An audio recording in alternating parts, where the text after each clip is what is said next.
के दौरे को लेकर खास बैठक भी की। बीजेपी कार्यालय में नेताओं ने बैठक ली, जिसमें बीजेपी प्रदेश अध्यक्ष सीपी जोशी और नेता प्रतिपक्ष राजेंद्र सिंह राठौड़ भी शामिल हुए।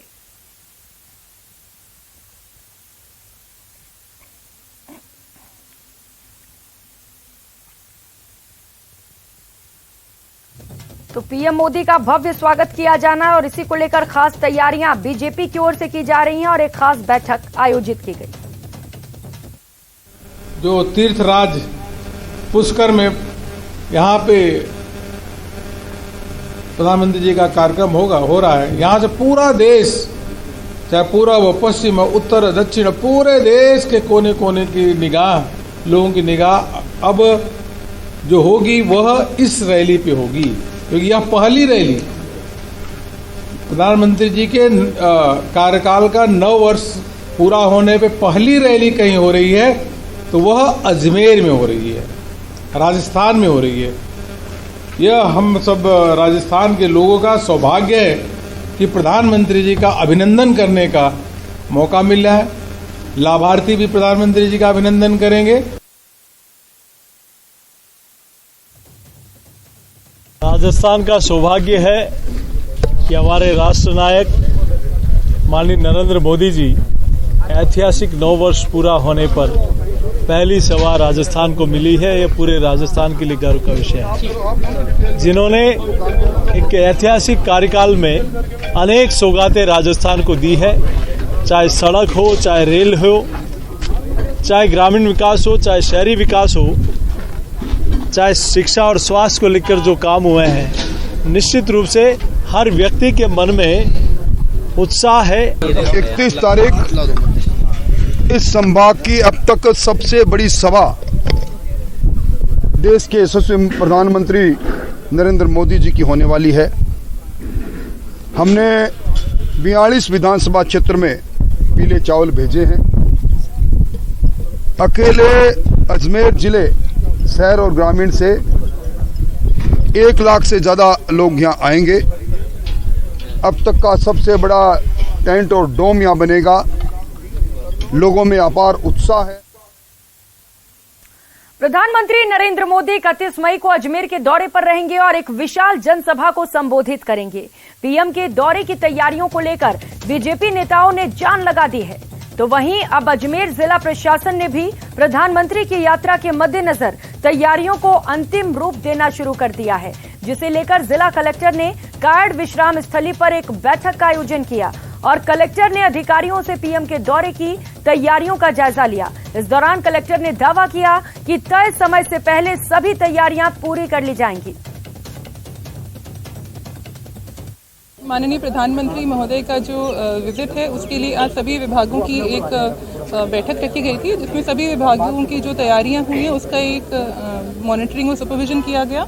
जहां पर भी थोड़ी बहुत कमियां थी उनको निर्देशित किया गया कि जल्दी से जल्दी वो व्यवस्था।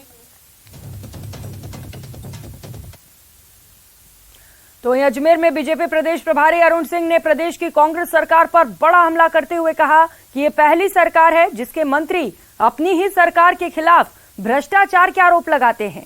मजबूरियों के चलते मुख्यमंत्री को मुस्कुराकर रह जाना पड़ता है। सुनिए। क्योंकि जनता ही बोलना शुरू कर दिए कि गहलोत जी अब तो आप कुर्सी खाली करो, हम तो आपको हटाने वाले हैं। और दूसरी बात क्या है कि यह खोखले वादे और एक तरीके से कहिए तो घोषणा वाले मुख्यमंत्री बन गए हैं। दिन प्रतिदिन घोषणा करना और उसको काम नहीं करना, यह इनकी छवि हो गई है। देश के इतिहास में कभी भी देखने को नहीं मिलेगा कि किसी भी राज्य के मुख्यमंत्री को उसके मंत्री और विधायक रोज गाली देते हो और वह मुख्यमंत्री बेशर्मी से मुस्कुरा के चले जाते हो। इसलिए जनता की परवाह नहीं है, केवल अपनी कुर्सी पर चढ़ने की परवाह है। तो वहीं कैबिनेट मंत्री प्रताप सिंह खाचरियावास ने केंद्र सरकार के 9 साल पर प्रेस कॉन्फ्रेंस कर जोरदार हमला किया। उन्होंने कहा कि देश में महंगाई चरम पर है, पेट्रोल डीजल के दाम भी हद से पार बढ़ चुके हैं। साथ ही उन्होंने केंद्र से पूछा कि 2 करोड़ रोजगार सालाना देने के वादे का आखिर क्या हुआ। सुनिए और क्या कुछ कहा।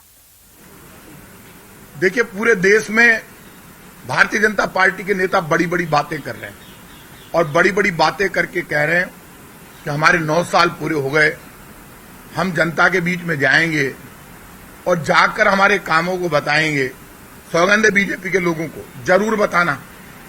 और आप ये भी तय कर लो, 400 रुपए का गैस सिलेंडर आज 1100 रुपए पार कर गया।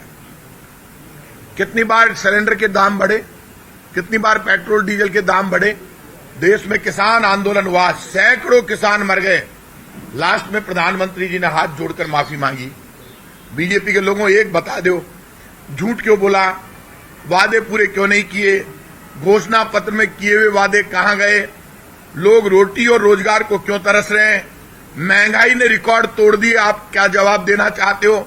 2 करोड़ लोगों के रोजगार का क्या हुआ, 15 लाख और अच्छे दिन का क्या हुआ। बीजेपी के लोगों एक बात बता दो ईमानदारी से कि आपको बताना ही पड़ेगा देश को, नोटबंदी को लेकर आपने 2000। और अब बात पलायन पोस्टर और सियासत की करेंगे। दरअसल जयपुर में एक बार फिर से मकानों के बाहर हिंदुओं के पलायन के पोस्टर चिपकाने का मामला सामने आया। ये मामला लगातार बढ़ता जा रहा है, लेकिन इस पर किसी भी नेता और अधिकारी की नजर नहीं जा रही।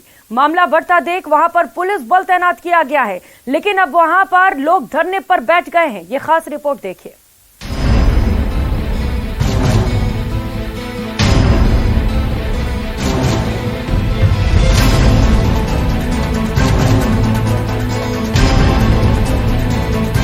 ब्रह्मपुरी इलाके में स्थित कृष्णा कॉलोनी के मकानों के आगे पोस्टर लगाए गए, जिन पर लिखा है कृष्णा कॉलोनी निवासी पलायन को मजबूर।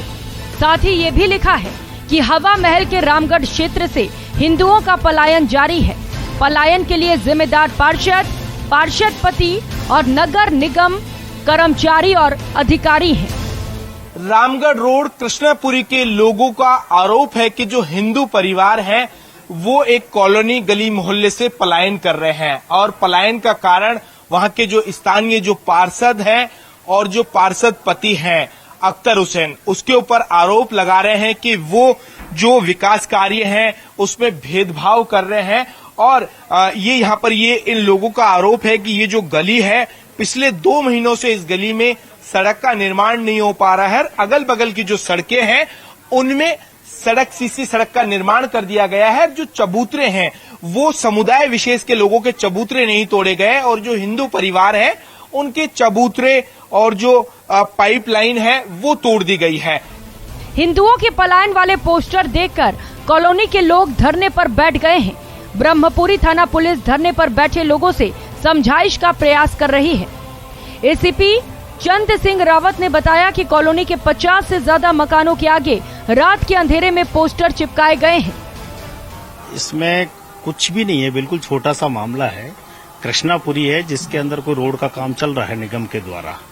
उसमें सभी लोगों ने कुछ अपने सामने के ड्रम हटा दिए हैं, कुछ एकाध जो परिवार है उन्होंने नहीं हटाया। उस बात को लेके इश्यू है, और कुछ लोकल पार्षद के प्रति भी कुछ आक्रोश सा है। तो एक्स एमएलए साहब या पारिक साहब पधार के हैं और इन्होंने इनको समझाइश की है। वहीं मकानों के बाहर हिंदुओं के पलायन पोस्टर देखकर कॉलोनी के लोगों का गुस्सा फूटा। हिंदू पलायन के विरोध को लेकर लोग धरने पर बैठ गए। लोगों का कहना है कि यहाँ पर कुछ विशेष समुदाय के लोगों के व्यवहार के कारण ये विरोध हो रहा है।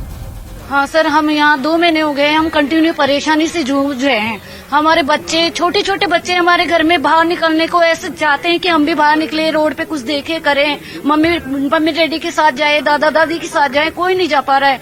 सबको गिनने के हमारे बुजुर्ग हमारे घर के अंदर है, प्रेग्नेंट औरतें हैं, हमारे इन भाभी जी के परेशानी दरअसल क्या कुछ परेशानी है इस वजह से यहाँ पर पोस्टर चस्पा किए गए हिंदुओं के पलायन को लेकर? क्या परेशानी है? वास्तविक यही है कि इतने टाइम से हम बहुत ढंग से बोल रहे हैं इन सभी को कि ये रोड बनाई जाए, सभी को परेशानी हो रही है इसी चक्कर, लेकिन कोई सुनवाई नहीं हो रही है। सब हमारे कॉलोनी वासी सब बोल रहे हैं कि हम जाके आए, आज चालू होगा, आज चालू हो गया। आज 2 मंथ हो गए, 2 मंथ हो गए, लेकिन अभी तक कुछ भी नहीं हुआ है। इसलिए हम परेशान हो गए, हमने धरना धरा है। वहीं पूर्व विधायक सुरेंद्र पारिक और बीजेपी नेता मनीष पारिक ने भी इस मामले पर बयान दिया है। उन्होंने क्या कुछ कहा वो भी आपको सुनाते हैं। तो भारतीय जनता पार्टी कोई सांप्रदायिकता नहीं फैला रही है।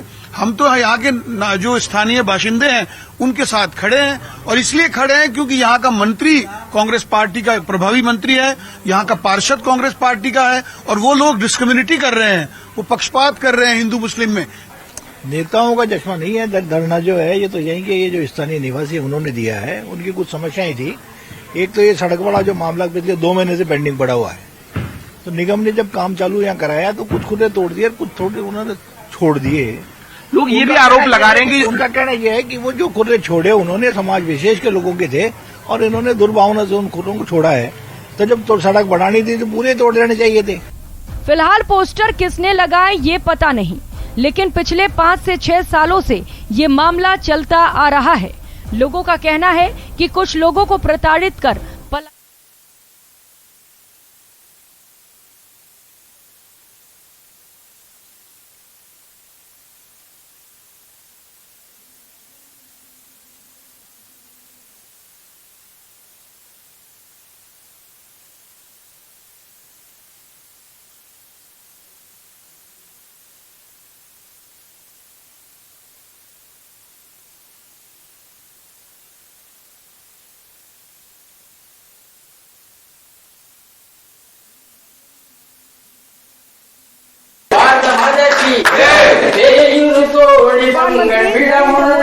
मुलाकात की है। तमिलनाडु से आए अधिनियम से प्रधानमंत्री नरेंद्र मोदी मुलाकात कर रहे हैं। नई संसद के उद्घाटन के लिए दिल्ली पहुंचे धर्मपुरम अधिनियम, और यहां पर प्रधानमंत्री उनसे मुलाकात करते हुए। तो तमिलनाडु के एक प्रमुख धार्मिक मठ के मुख्य अधिनियम यहां पर मौजूद है। दिल्ली से इस वक्त की सीधी तस्वीर आप देख पा रहे हैं। प्रधानमंत्री नरेंद्र मोदी इन सभी मुख्य अधिनियम से मुलाकात करते हुए नजर आ रहे हैं। तो नई संसद के उद्घाटन समारोह के दौरान भी ये सभी अधिनियम वहां पर मौजूद रहने वाले हैं। इस खास कार्यक्रम में शिरकत करने के लिए इस वक्त यहां पर मुख्य अधिनियम पहुंचे हुए हैं, जिनसे प्रधानमंत्री मुलाकात करते हुए नजर आ रहे हैं। तस्वीरें सबसे पहले न्यूज 18 राजस्थान पर इस वक्त आपको दिखा रहे हैं। बता दें कि कल उद्घाटन किया जाना है नए संसद भवन का, और इसी को लेकर यहां पर तमिलनाडु से अधिनियम पहुंचे हुए हैं, जिनसे खास मुलाकात प्रधानमंत्री इस वक्त करते हुए नजर आ रहे हैं।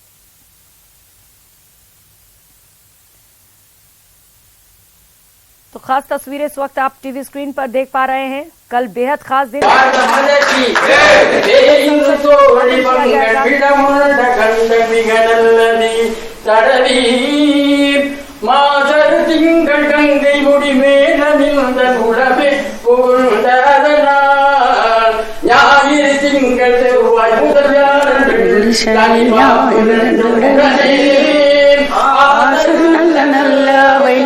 நல்ல யார் அவர்க்கு எவரே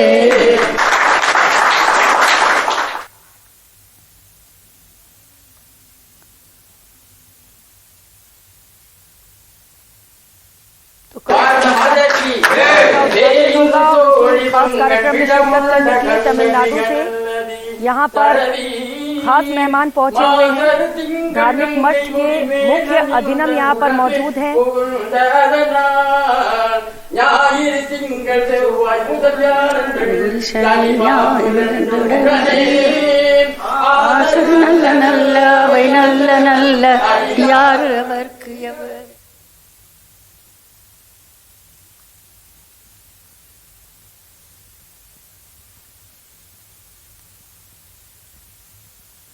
और अब एक नजर इलेक्शन से जुड़ी 10 बड़ी खबरों पर इलेक्शन टॉप 10 में। पीसीसी की नई टीम का ऐलान किया गया है। 85 सचिवों की घोषणा कर दी गई है। पीएम मोदी 31 मई को अजमेर के दौरे पर रहेंगे और एक विशाल जनसभा को संबोधित करेंगे। पीएम के दौरे की तैयारियों को लेकर अजमेर जिला प्रशासन ने भी प्रधानमंत्री की यात्रा के मद्देनजर तैयारियों को अंतिम रूप देना शुरू कर दिया है। अजमेर के दौरे पर पहुंचे बीजेपी प्रदेश प्रभारी अरुण सिंह ने पीएम मोदी के दौरे की तैयारियों का जायजा लिया। वहीं पीएम मोदी के दौरे को लेकर बैठक भी की गई। हनुमानगढ़ की संगरिया पंचायत समिति में बैठक में जोरदार हंगामा हुआ। फसल खराबे को लेकर विशेष गिरदावरी की मांग पर संगरिया विधायक गुरदीप शाहपीनी और संगरिया तहसीलदार में जमकर तू-तू मैं हुई। केंद्र सरकार के 9 साल पूरे होने पर भारतीय जनता पार्टी की ओर से रिपोर्ट कार्ड जारी नहीं किए जाने को लेकर कांग्रेस की राष्ट्रीय प्रवक्ता अलका लांबा ने जोधपुर में भाजपा और केंद्र सरकार से 9 सवाल पूछे। आरटीडीसी चेयरमैन धर्मेंद्र राठौड़ आज बूंदी के दौरे पर थे। इस दौरान उन्होंने कहा कि प्रदेश कांग्रेस में किसी प्रकार की कोई गुटबाजी नहीं है। मुख्यमंत्री अशोक गहलोत 28 मई को डीडवाना जिले के दौरे पर रहेंगे, जहां मौलासर में आयोजित महंगाई राहत शिविर का निरीक्षण कर लाभार्थियों को राज्य सरकार की योजनाओं के गारंटी कार्ड वितरित करेंगे। कांग्रेस के कर्नाटक विधानसभा चुनाव के घोषणा पत्र में बजरंग दल पर बैन लगाने को शामिल करने पर बीजेपी लगातार कांग्रेस पर जुबानी हमला कर रही है।